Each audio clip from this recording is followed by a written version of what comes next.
episode 5 of The Plug. I'm your host, Quierra, where I will be bringing you the latest in sports, music, and entertainment. This week, we're going to talk about Odell quitting football, Cam Newton deserving a concussion, and is Clemson really real? I don't know. We're about to find out, so let's get you guys plugged in.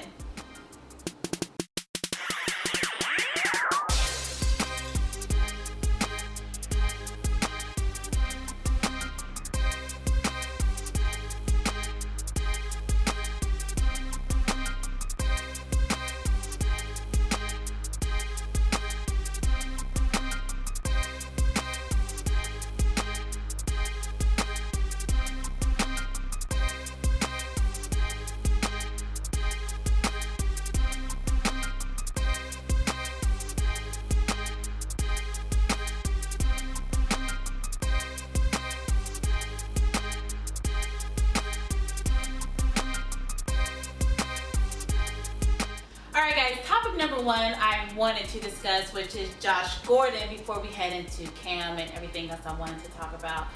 Josh Gordon is heading back to rehab. It's supposedly being said that he's going to rehab not this time for marijuana, but for alcohol. And it's also being said that he is definitely the father of a young baby girl in Cleveland. I hope that Josh Gordon gets it back on track. I think for 3 years we've all been praying he gets it back on track. Hopefully this go round, he clears it all out of his system and we can finally get the wide receiver that we all know he is capable of being. So Josh, I don't know if you're watching this, probably not, but if someone connected to him watches this, please get him back on track and let him know that all of us are rooting for him. As stated, we're going to discuss Odell Beckham and if he's really going to quit the NFL. In an interview today with ESPN's Anita Mark, he said that football used to be his sanctuary and now he is no longer having fun. If you recall, in an earlier interview, he stated that the moment he no longer has fun is the moment he quits the NFL.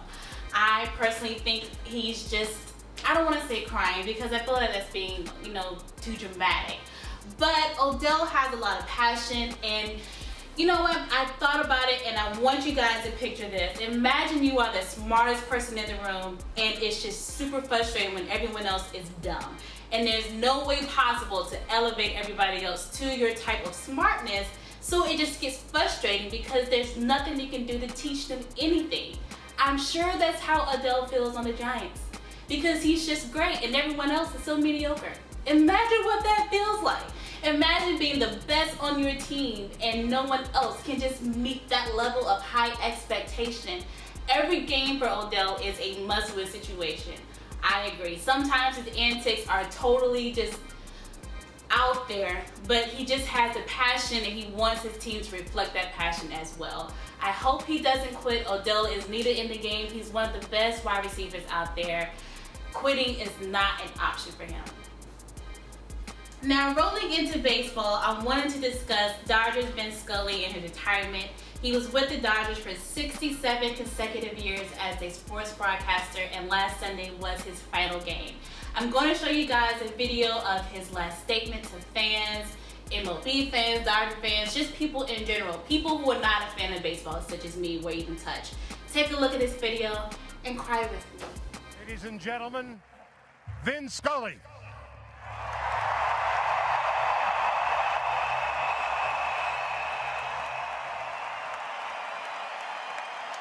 Thank you. Thank you. Oh, come on. It's just me. Thank you.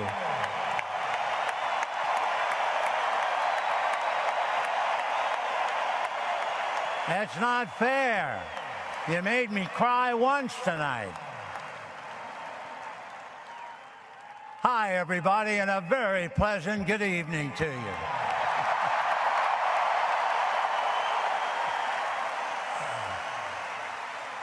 I thought I'd get that out of the way right away.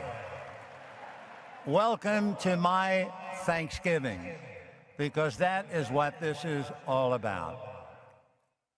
I should be on my knees today to pray in thanksgiving for all the wonderful things that have happened to me. I had a child's dream, and the grace of God not only gave me the fulfillment of the dream, he gave it for 67 years.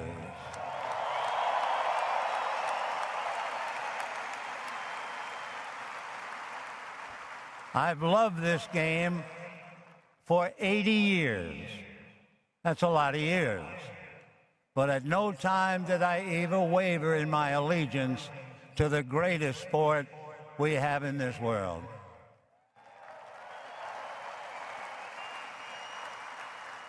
I have tremendous respect for every single man who ever wore a major league uniform, going all the way back to my first year broadcasting in 1958.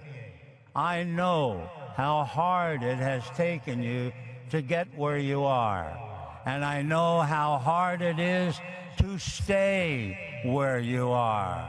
And please, God, let you all stay. Let you all have great careers. Now, wouldn't that be nice?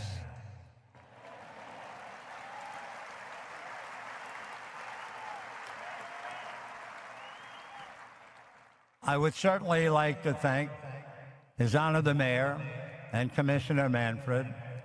I have so many friends in the business, from the playing field to the executive offices to the commissioner's office, to the media in the press box, to my friends, the sports writers across the country. But there is one group I really feel I must thank. You people sitting in the stand.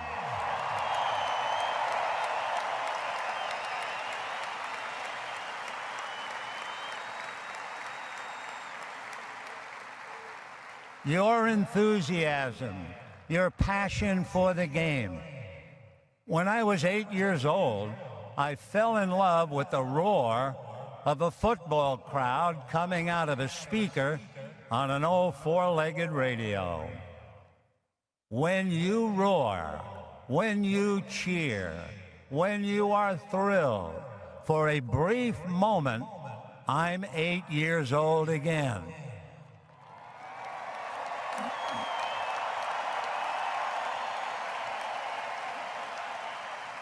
What you have done is the reason why, despite the fact that I'm 85 years old, you have allowed me to have a young at heart. You really and truly have been the wind beneath my wings. I owe you everything. Now, people say to me, well, now that you're retiring, what are you going to do? Well, you know, if you're 65 and you retire, you might have 20 years left of life or more, and you better have some plans. When you're 89 and they ask you what your plans are, I'm going to try to live.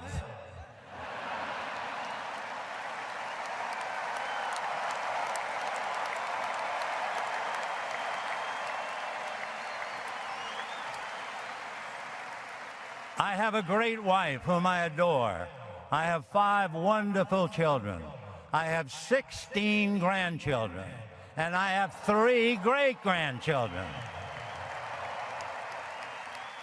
I guarantee you, if I don't know what to do, they will find something for me to do.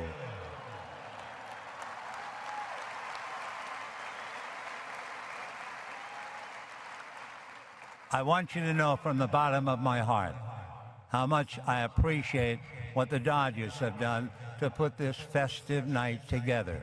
I will never, ever forget it. And I thank them from the bottom of my heart.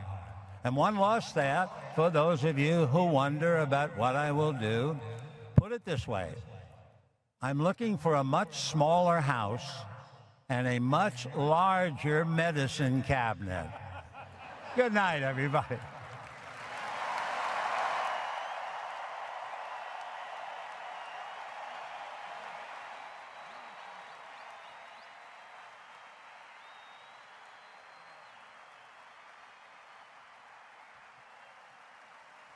Ladies and gentlemen, Vin Scully. Keeping the theme of baseball, I need you guys' help. I am a total NFL girl and NCAA basketball person, but I want to join a baseball team. So I need your help to choose a team. I don't know who to choose. I think the playoffs has the Orioles, Blue Jays, Rangers, Indians, Red Sox, the Dodgers, Nationals, Cubs, Giants, and Mets. That's a whole lot of teams I know absolutely nothing about other than Drake and the Blue Jays and back-to-back. That's all I know. So if all comes to default, I'm going to choose Drake over everybody. But I'm hoping that you can help me choose. Let me know in the comments below. You can tweet me, email me, however you see fit as usual. And if you convince me enough, I might even buy you some gear too. It might be like a little lanyard or like a little pin or, just me drawn on a piece of paper. But it's something to commemorate our relationship now with our favorite baseball team. So help me figure this out.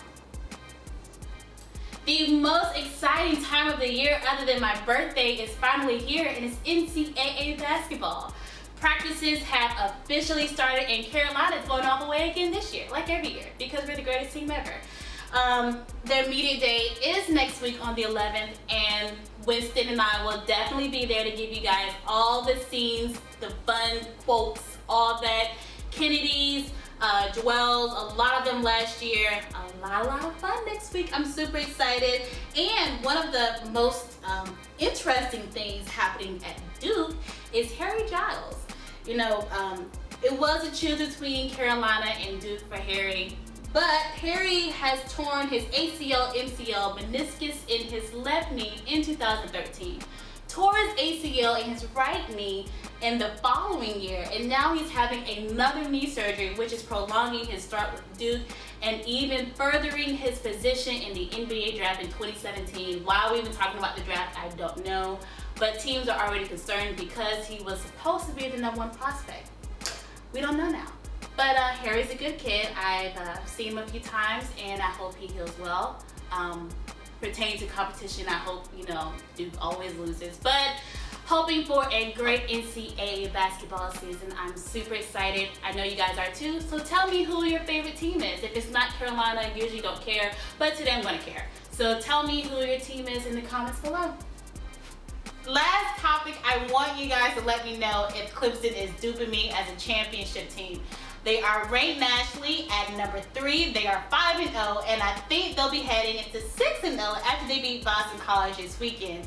I honestly don't see them being defeated. The only teams I see stepping up to the plate are Florida State and South Carolina.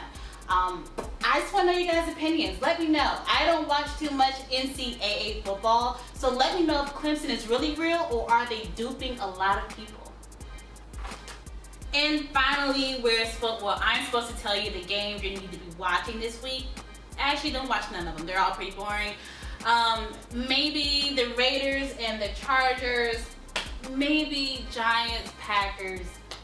Maybe Redskins, Ravens. I mean, everyone's playing pretty much another boring team. You can take this NFL Sunday off. Go outside. Go have fun in this beautiful fall weather, and have a cookout. Have a cookout on me. Just do it in my name. Make a cube in the shape of hamburgers. Do all that fun stuff. So don't watch NFL this weekend. It's going to be pretty boring. That is it for episode 5. As always, thank you guys so much for joining. If you have any questions, comments, concerns, please email me, tweet me. Quierra_luck is always listed at the bottom right here. Just come on and talk to me. I have no problems talking back. As always, I will see you guys next week, next Thursday at 11 a.m. Have a good night, and as always, stay plugged in.